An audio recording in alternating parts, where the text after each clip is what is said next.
ketemu ora usah mikir ngono, ora kecangkeman. Wong hormat keluargane Nabi kok mbok somasi pisan.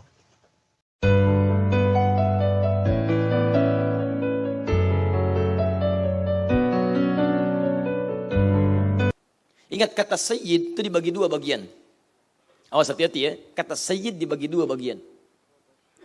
Bagian pertama, bagian yang diperkenankan, dibolehkan.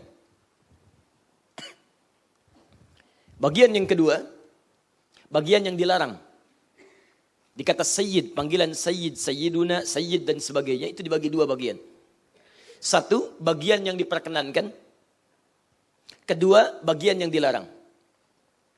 Contoh, saya berikan bagian yang diperkenankan.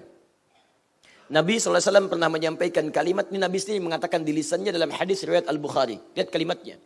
Ana sayyidu bani Adam yaumal qiyamati wa awwalu man yanshaqqu alaihi al-qabru. Saya adalah sayyid bagi semua keturunan Adam pada hari kiamat. Dan saya adalah orang yang kuburannya pertama kali terbelah saat kiamat. Jadi kuburan pertama yang dibangkitkan oleh Allah Subhanahu wa taala adalah kuburnya Nabi sallallahu alaihi wasallam, dan kata beliau, saya sayyid, saya pemimpin dari semua cucu-cucu atau keturunan Adam alaihi salam. Jadi beliau pun sallallahu alaihi wasallam menyebut dirinya dengan sayyid. Jadi kalau kita ingin menyebut Nabi sallallahu alaihi wasallam dengan kalimat sayyid itu enggak ada masalah. Ya, saya pernah tinggal di Mekah tahun 2010. Demikian saya ke Madinah. Orang Mekah, orang Madinah enggak ada masalah menyebut Nabi sallallahu alaihi wasallam dengan sayyid. Allahumma salli ala Sayyidina Muhammad. Mereka katakan sayyid, enggak ada masalah.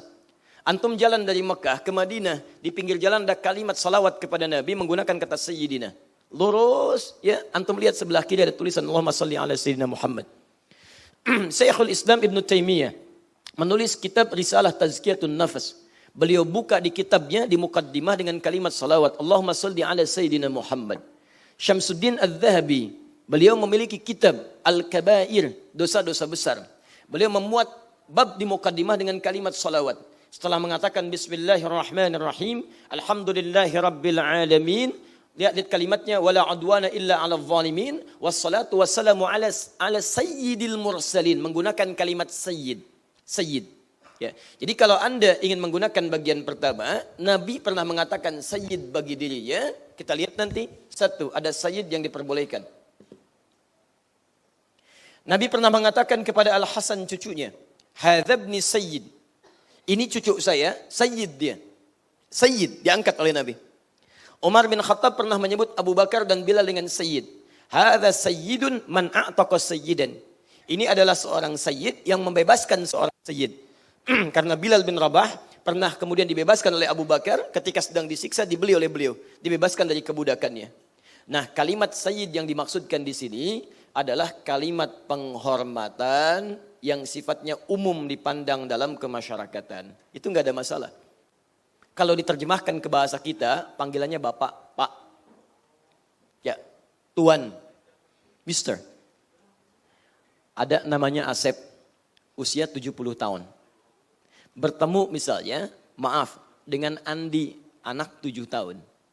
Baik, tiba-tiba Andi mau memanggil Pak Asep, dipanggil Asep. Masya Allah, tanpa bapak. Bagaimana perasaan Asep? Nah, ilustrasinya demikian. Di Arab ada panggilan untuk menghormati orang lain yang sekiranya bisa diangkat karena kedudukannya atau dihormati karena senioritasnya. Maka orang Arab memanggil sayyid kalimatnya. Antum karyawan manggil pimpinan antum dengan bapak kan? Bapak bupati tuh. Bapak presiden, ya, bapak gubernur, bapak direktur. Bapak itu panggilan hormat, bukan ingin menjadikan beliau sebagai bapak. Pak direktur, saya bukan bapak kamu. Masya Allah. Bukan, itu panggilan hormat namanya. Di Arab sama. Jadi ketika Nabi memanggil kemudian misalnya sahabatnya dengan sayyid, itu ingin menunjukkan penghormatan pada sahabatnya.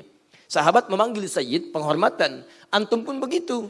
Antum sedang umrah, tiba-tiba misalnya koper ketinggalan, dipanggil dari belakang, sayyid, sayyid, sayyid. Antum lihat ke belakang, maaf pak, saya bukan sayyid, saya doni. Bukan. Antum sedang dihormati di situ, dipanggil pak, pak, pak, itu maksudnya. Perempuannya ditambah tak di ujungnya, sayyidah.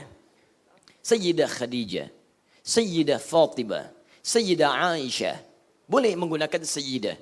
Jelas ya? Nah ini kalau antum ingin menghormati sesuai kadarnya, antum boleh panggil dengan kalimat sayyid. Nah kenapa Nabi SAW menolak dipanggil sayyid oleh seseorang ketika diutus dia dari kaumnya? Perhatikan, karena cara dia memanggil itu masuk pada kategori yang kedua. Apa itu? Dia menyanjung Nabi terlampau tinggi sehingga melampaui batas sanjungannya, seakan-akan mengesankan nilai pengkultusan kepada Nabi SAW. Jadi Nabi sedang kumpul dengan sahabat, datang orang ini ingin mendapatkan perhatian. Maka dia sanjung Nabi dengan sanjungan yang tidak biasa. Anta sayyiduna. Kita itu tidak bisa sama ahli Rasul. Sehingga kita punya tradisi Allahumma sholli ala sayyidina Muhammad wa